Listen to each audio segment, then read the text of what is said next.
इस देश के भीतर इंसाफ की बात करना, सच की बात करना कितना मुश्किल है। इस देश के भीतर आम नागरिक हो या राजनेता या फिर क्यों ना चीफ जस्टिस ऑफ इंडिया ही ना हो, उनको भी ट्रोल किया जा रहा है।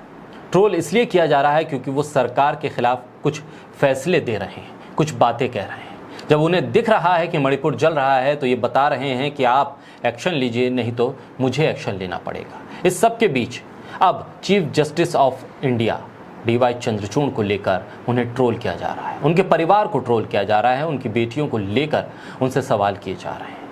ऐसे में जिस आदमी ने स्वेच्छा से 2 दिव्यांग बच्चियों को गोद लिया, पिता जैसा प्यार दिया, पढ़ाया और बढ़ाया, वो ही मणिपुर की बेटियों की पीड़ा समझ सकता है। इस बात को लोग कह रहे हैं। मणिपुर पर चीफ जस्टिस चंद्रचूड़ का सरकार को अल्टीमेटम दिल से निकला एक तल्ख फैसला था। इस सख्त फैसले की वजह से DY चंद्रचूड़ को अब ट्रोल किया जाने लगा है। चीफ जस्टिस चंद्रचूड़ की 2 दिव्यांग बच्चियों को लेकर सोशल मीडिया पर तरह तरह के कमेंट्स किए जा रहे हैं, उन्हें ट्रोल किया जा रहा है। बोलता हिंदुस्तान पर मैं हूं आपके साथ बिरसा शाकिर अली। मुख्य न्यायाधीश धनंजय यशवंत चंद्रचूड़ के फैसलों की अक्सर चर्चा होती है। उनके फैसलों से सरकार के समर्थक ज्यादा परेशान दिखते हैं और वो अपनी परेशानी, अपनी खींच को सोशल मीडिया पर निकालते हैं और चीफ जस्टिस को भी ट्रोल करने से बाज नहीं आते। चीफ जस्टिस अपनी 2 बेटी माही और प्रियंका को लेकर चर्चा में रहे जब वो पहली बार उन्हें दफ्तर लेकर पहुंचे। चीफ जस्टिस DY चंद्रचूड़ ने अपनी बेटियों को कोर्ट रूम, कॉरिडोर, लाइब्रेरी सब कुछ दिखाया। साथ ही उस जगह को भी दिखाया जहां वकील बहस करते हैं। दोनों ही बच्चियां स्पेशल चाइल्ड हैं। DY चंद्रचूड़ और उनकी पत्नी कल्पना दास ने दोनों बच्चियों को गोद लिया।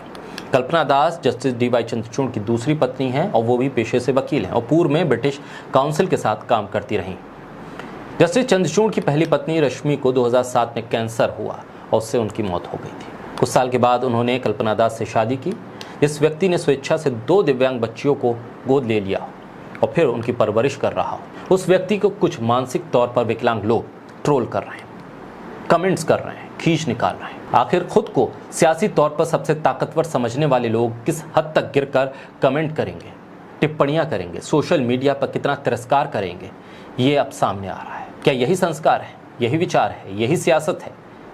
ये उस दल के समर्थक हैं जो बेटी बचाओ बेटी पढ़ाओ का नारा देती है, बलात्कारियों के खिलाफ चुप रहते हैं, महिला हिंसा पर खामोश रहते हैं, उल्टा महिला हिंसा करने वालों को अपने दल में पूरा संरक्षण देते हैं और वो उन 2 बेटियों को लेकर एक पिता को ट्रोल करते हैं।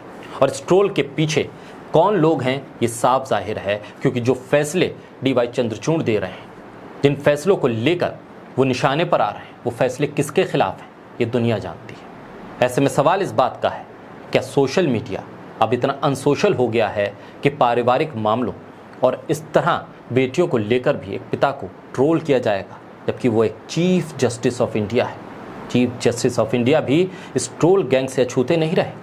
ऐसे में बड़ा सवाल है, सत्ता और सरकार क्या कर रहे हैं? क्या ताकत के सहारे सब कुछ चुप करा देना एक मकसद है?